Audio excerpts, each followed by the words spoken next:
30 साल में 78 लाख तक मिल सकता है। तो 48,750 रुपया पेंशन के रूप में आपको मिलेगा। दोस्तों नमस्कार, आज हम ये बताएंगे कि आप केवल 500 रुपया मंथली इन्वेस्ट करके कम समय में ज़्यादा अमाउंट कैसे बना सकते हैं और मंथली 40-50 हज़ार रुपया पेंशन कैसे कमा सकते हैं। इससे पहले कि मैं ये बता दूं कि आप यदि अपना गोल बताते हैं, गोल के साथ साथ 5 ऐसे स्त्री या पुरुष का नाम बताते हैं जिसको आप अपना आइडल मानते हैं, तो आपको 1 लाख तक की पुरस्कार राशि दी जाएगी। यदि सर आप करोड़पति बनना चाहते हैं या अपने बुढ़ापे को सिक्योर करना चाहते हैं और उम्र आपका अप्रोक्स 30 साल हो गया है, तो आप 500 रुपये का इन्वेस्टमेंट चालू करिए। आप मिड 150 बीज में इन्वेस्टमेंट कर सकते हैं, HDFC का स्मॉल कैप में कर सकते हैं, मिड कैप में कर सकते हैं, HDFC का मिड कैप में इन्वेस्टमेंट कर सकते हैं, तो आपको एक अच्छा रिटर्न मिलेगा।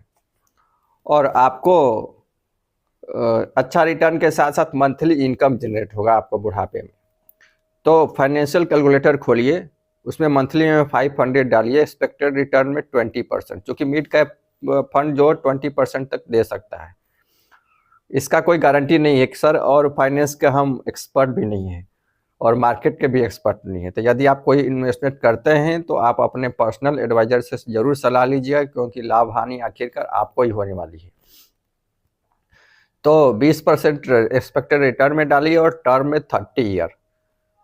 मैच्योरिटी अमाउंट देखिए आपको अप टू 78 लाख। 500 अगर इन्वेस्ट करते हैं तो आपको 30 साल में 78 लाख तक मिल सकता है। 78 लाख को अगर बैंक में भी डिपॉजिट कर दिए तो 48,750 रुपया पेंशन के रूप में आपको मिलेगा। अगर वो SWP कर दिए तो 78 लाख डिपॉजिट अमाउंट में डालिए, लमसम अमाउंट में, और 48,750 मंथली में डालिए, और एक्सपेक्टेड रिटर्न में 15% ही डालिए, क्योंकि 15% एवरेज मिलने का चांस रहता है। और 20 ईयर डालिए, क्योंकि 60 के बाद प्लस 20, 30-40 भी डाल सकते हैं। और इसके बाद देखिए कि आपको मंथली पैसा भी मिल रहा है, उसके बाद जो फाइनल अमाउंट है वो भी करोड़ों में आपके बच्चों को मिलेगा। तो करोड़ों में मिलेगा तो उसका भी वो यूज कर सकता है और उसको भी पेंशन चालू हो जाएगा आपके ही पैसे से। तो सर आप बोल रहे हैं कि इतना रिटर्न कैसे पॉसिबल है, मार्केट तो बहुत फ्लक्चुएट करती है। यस सर, मार्केट फ्लक्चुएट करती है, मैं पहले ही बताया था, मैं एक्सपर्ट नहीं हूँ सर। मार्केट सरकार और पैसा जीवी पर डिपेंड करती है, और आप अपने देश में कैसा सरकार चुनते हैं ये तो आपके ही हाथ में है।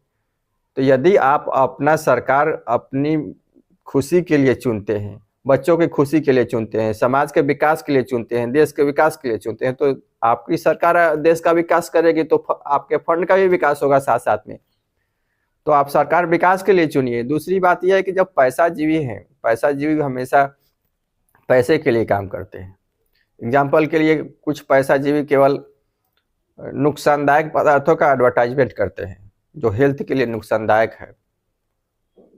तो कभी भी पैसा जीवी को बढ़ावा ना दे।